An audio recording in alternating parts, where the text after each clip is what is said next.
In Vermont's hills, behind the Baird farmhouse, a sugar shack waited among the maples.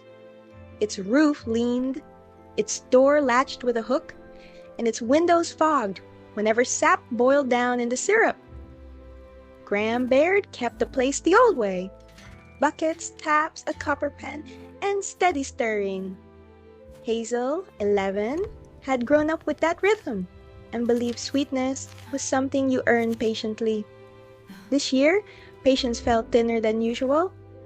Hazel watched Graham sit longer over envelopes at the kitchen table and fold letters as if she could crease worry smaller. Hazel heard careful words like bank, payment, and festival, spoken when Graham thought Hazel was out of earshot. The Maple Festival was coming, and Graham said it might decide whether the farm stayed theirs. On the first full moon after the cold truly settled, Hazel lay awake and watched moonlight stretch across her floorboards. From outside came a slow drip, like a spoon tapping glass. Curiosity tugged harder than sleep. Hazel pulled on her boots and Graham's coat and slipped into the snow. The sugar shack was dark, yet the air inside shimmered, as if moonlight had found a way to breathe. Hazel followed the drip to a tin pail beneath a spout she didn't remember. In the pail, syrup glowed silver, bright and smooth as melted starlight. The surface rippled, though nothing touched it, and a simple certainty arrived in Hazel's mind. One wish. Hazel should have run back to bed. Instead, she thought of Graham's tired eyes and the tightness behind Graham's smile. Hazel lifted a wooden spoon, watched the silver syrup cling and fall in slow threads, and faced the moonlit window. She wished Graham would win the Maple Festival, that people would line up at their table, that the worry would finally leave their home. The syrup flared with brilliance, and then softened again. Warmth tingled in Hazel's palm. When she opened her hand, a small crescent mark gleamed there, glossy as fresh syrup. It didn't hurt, but it felt heavy, like a promise that expected payment. Hazel clenched her fist and hurried back through the trees, the moon bright at her shoulder. Days passed. Hazel kept the secret and waited. When festival day arrived, the town green filled with booths, cider steam, and laughter. Graham's table looked the same as always. Jars, handwritten labels, but people stopped, tasted, and blinked. A line formed. Compliments rose like music. Graham's hands shook as she made change, and Hazel's chest ached with relief. At the contest, the mayor announced Baird Family Maple as first place. Graham covered her mouth, then laughed and hugged Hazel hard enough to steal her breath. For a moment, Hazel felt weightless. The wish had worked. Then Hazel noticed what the celebration hid. Across the green, the largest company's booth sat oddly quiet. Their bottles looked darker, their samples thick and dull.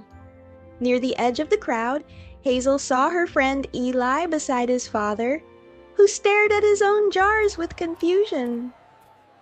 Hazel drifted close enough to hear him mutter that their sap had stopped running midweek, as if the trees had shut their veins.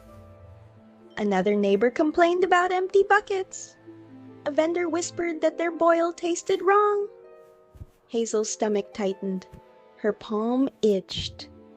She peeked at the crescent mark and saw its shine had dulled, as if it were drying out. In that instant, Hazel understood what she hadn't wanted to consider. Magic had not created sweetness from nothing. It had moved it. That night, Hazel couldn't sleep. She walked into the maple grove until she reached the oldest tree, the one Graham always tapped last, and thanked out loud.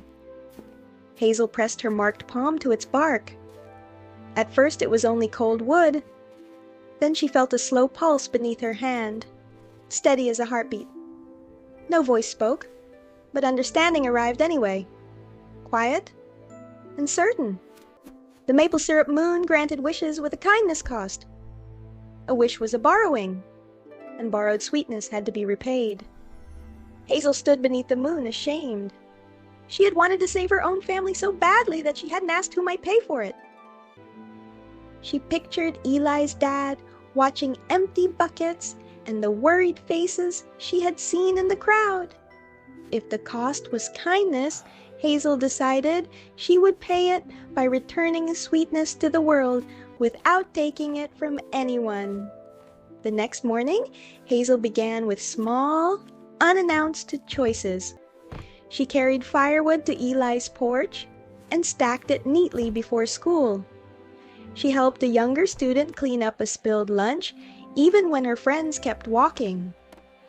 She spent an afternoon holding a flashlight while Eli and his dad thawed frozen tubing and patched a cracked line.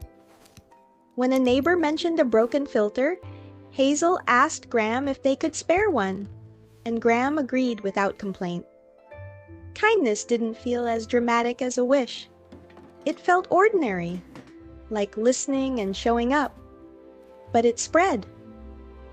Eli's family shared spare tubing with another small shack. A vendor offered Graham extra jars at cost. Even the big company down the road quietly loaned equipment instead of guarding it. One evening, Hazel checked her palm by lamplight. The crescent mark remained, but it shone brighter, and its heaviness had eased. Hazel realized she couldn't undo her first wish, but she could choose what came next. When the next full moon rose, Hazel returned to the sugar shack. The tin pail waited, and the syrup had turned silver once more. Hazel held the spoon above it and felt temptation rise. More money, more certainty, a future with no fear.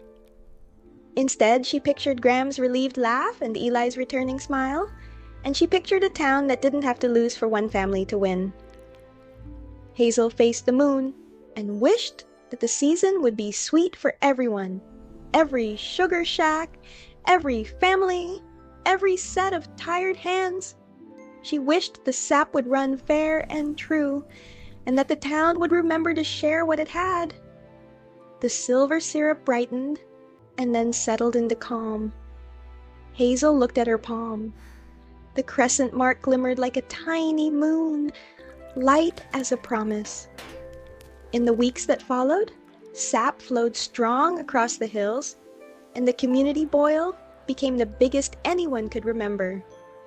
Graham's syrup stayed rich and honest, but when people asked for her secret, she only smiled and said it was made the way it always had been, slowly, patiently, with love, and with neighbors who chose kindness before they chose fear.